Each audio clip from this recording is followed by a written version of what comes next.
The kids were circled up around me, bumping shoulders and elbows in excitement. We were standing on the bank of the Delaware River in the late part of the summer. The sky was bright and free of clouds. It was a perfect day to float. "Partner up," I yelled. When I gave the order, the kids ran to their predetermined partners, something they figured out over the Camp Pine lunch tables. Within a moment, the circle became a dozen pairings, all except for one girl. Zoe joined camp the morning of the canoe trip. "I'm new," she said, shaking my hand in the parking lot. I looked around for her mom or dad, but they had already driven off. It wasn't strange for kids to join halfway through the camp, but we were already in the last week. And as hard as it would be for anyone to make friends in that situation, she wasn't exactly approachable. Her hair was greasy, almost wet looking, and combed straight over her eyes, making her head look like a big black mop. She didn't talk to anyone in the van, or in the circle. When everyone found their partners and Zoe was left standing alone, I reacted quickly. I knew what it was like to be picked last, or not picked at all. I walked over to her and spoke softly so the other kids wouldn't notice. "Zoe, you can take a kayak," I said. "You don't need a partner for that." Zoe nodded, looking neither happy nor sad. Her mouth was a perfect line.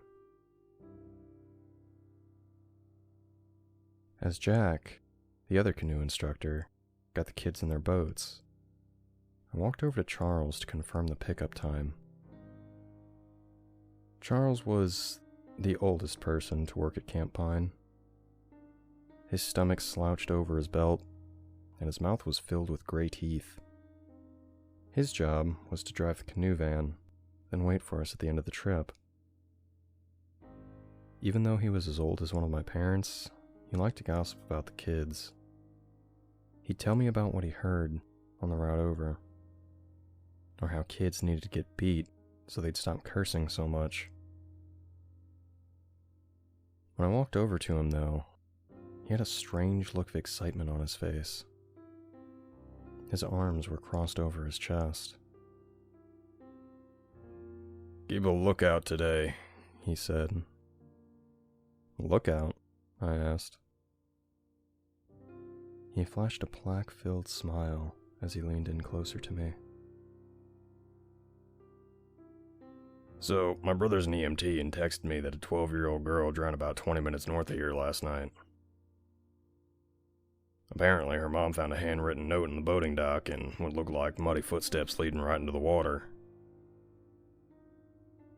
Mom said her daughter was one of those depressives, so probably dark clothes and makeup and all that, if the water didn't strip her all that by now. Look out for the body. Any dead body is probably her." Charles paused to wipe the spit from his mouth. He hadn't taken a breath that whole time. "She was probably lonely too," he went on. "If she wanted to do something as dumb as off herself, she probably didn't have any friends. You can never predict what loneliness does to a person." I nodded. I knew what he meant. Even though I'd worked at Camp Pine for 3 years, I didn't really talk to the other counselors. I would eat lunch in my car as I watched them gossip and laugh and wrap their arms around each other at the tables. Charles' gossip was the only kind I was included in. But for much as Charles liked gossip, his rumors never involved dead girls floating in the river. I turned back to look at the water. The trees were swaying softly. Delaware was bluer than usual. In the distance, I could see a group of tubers drifting in a big yellow clump. They were singing a song I didn't recognize. It seemed strange that a dead girl would be somewhere below all that. "Yeah, I'll keep an eye out," I said. Charles reached out and shook my hand, as if we just entered a binding agreement. I was on dead girl watch.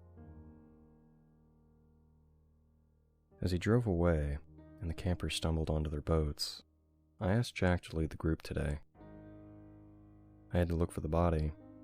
Plus, I knew new girl, Zoe, would be slower than the rest.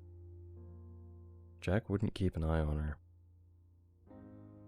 Jack was more personality than leader.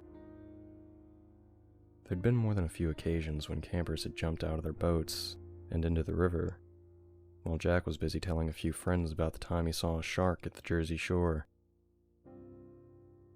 But today, I couldn't worry about that. I had to focus on both Zoe and the dead girl.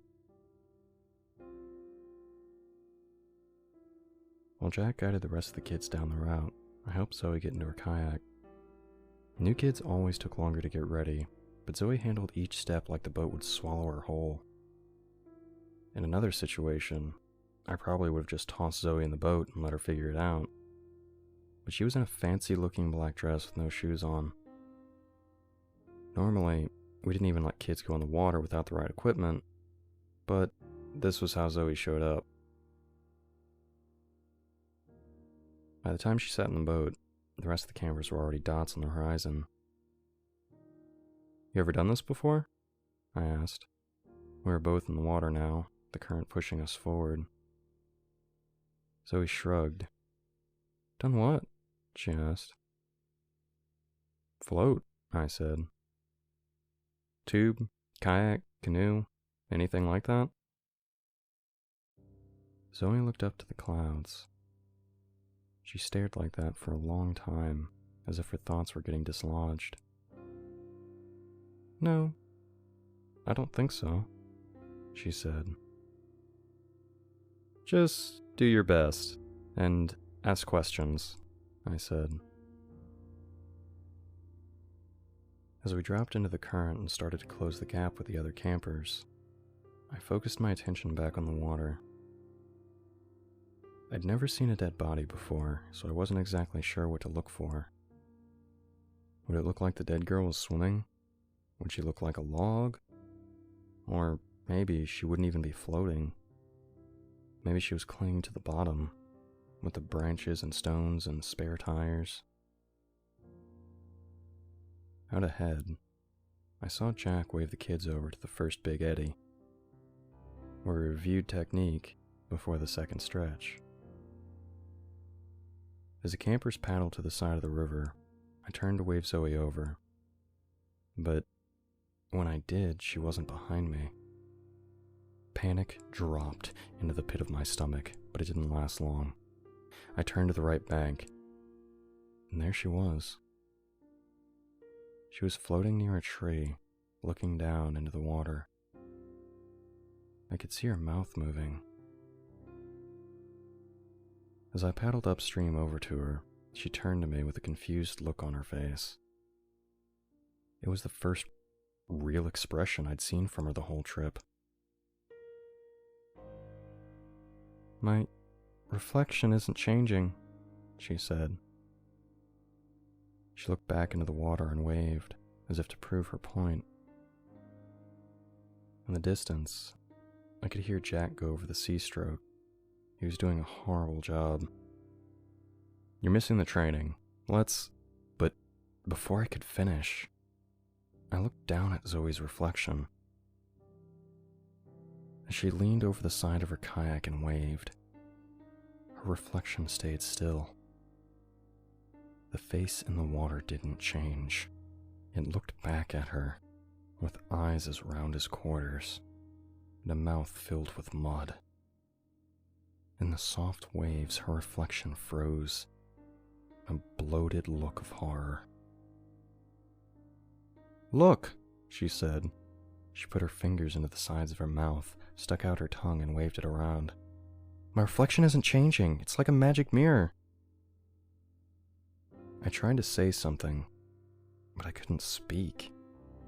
Like my mouth was filled with the same mud. I grabbed the rope attached to the end of Zoe's kayak and pulled her towards me. Jack's voice was echoing across the water. He asked what I was doing. I didn't respond. I felt a sour feeling in my stomach. Adrenaline hit like a punch in the gut. We needed to go. Now. I pulled harder on Zoe's kayak, but she kept leaning toward the reflection, paddling herself closer. "What are you doing?" she said. "I need to stay, please. It's magic." She was beginning to hyperventilate. As she sucked for air, her eyelids retracted into the back of her head. "Let me stay," she begged. "Let me stay." She looked as scared as the reflection. "Zoe," I said. "You need to calm." She turned to me, her face twisted in horror. It looked like she just remembered a nightmare. "Was last night real? I thought I was... It can't be," she said. "I was just scared and sad and feeling alone. I didn't mean to jump in. As we locked eyes, I could understand something I didn't want to understand. I felt her fear and confusion and desperation. We needed to get back to the campers. We shouldn't be hanging out near this reflection. As I used my body weight to yank the kayak closer, I looked back at the other campers. They were turning toward us now, laughing. Even Jack was laughing. I felt shame and fear and embarrassment. Here I was again, the last one left behind, the butt of the joke. I had one job. All I had to do was get Zoe to the end of the river. It was the last week of camp, and I couldn't even do that. It's not like I did this job for the friends. I pulled again on Zoe's kayak. But this time, it came to me too easily. When I looked back, the water was calm. The breeze was soft and warm. I looked down at my hand, and the rope I was holding led to the front of my own canoe. All I could hear was the laughter of the other campers. "Canoe Man Dan's finally had enough of us," Jack yelled to me. "He's talking to himself behind a tree." I looked at the empty water. "Zoe?" I said. But all of a sudden, her name sounded embarrassing, like a high schooler mentioning Santa Claus. As easy as it was to believe she was there, it was just as easy to believe she never was. I looked closer at the still water, and that's when I saw it. The reflection was still there. Her fingers were crooked and cold-looking, held out grabbing for air. Her black hair swarmed like Medusa snakes. It was tangled up in seaweed, pulling her closer to the bottom.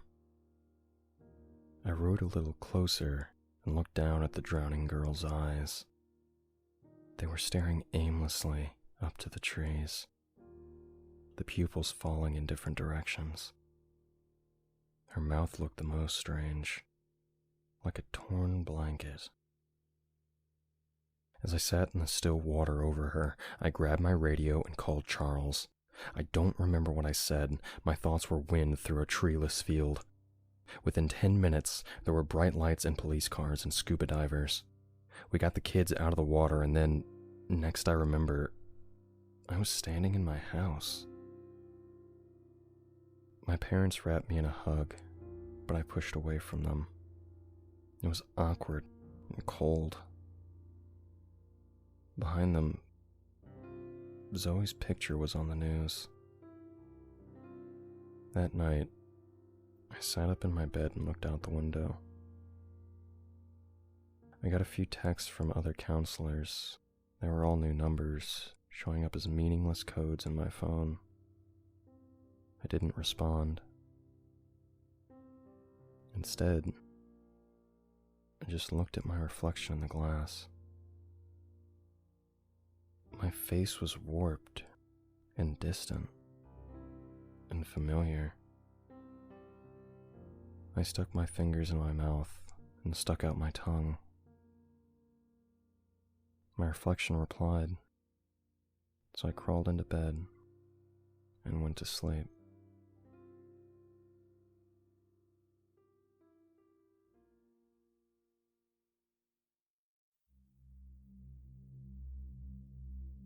Chronicler here. We here at Creepy Spaghet would like to thank Outside Your Window for allowing us to tell their story. If you enjoyed this story, be sure to subscribe to stay updated on these terrible tales. And make sure to check out the author in the links below. If you're interested in having your story narrated, be sure to reach out to our humble overseer as he continues his journey to pull the darkest stories from the infinite depths of the internet. Until next time, fiends. And remember, we are darkness.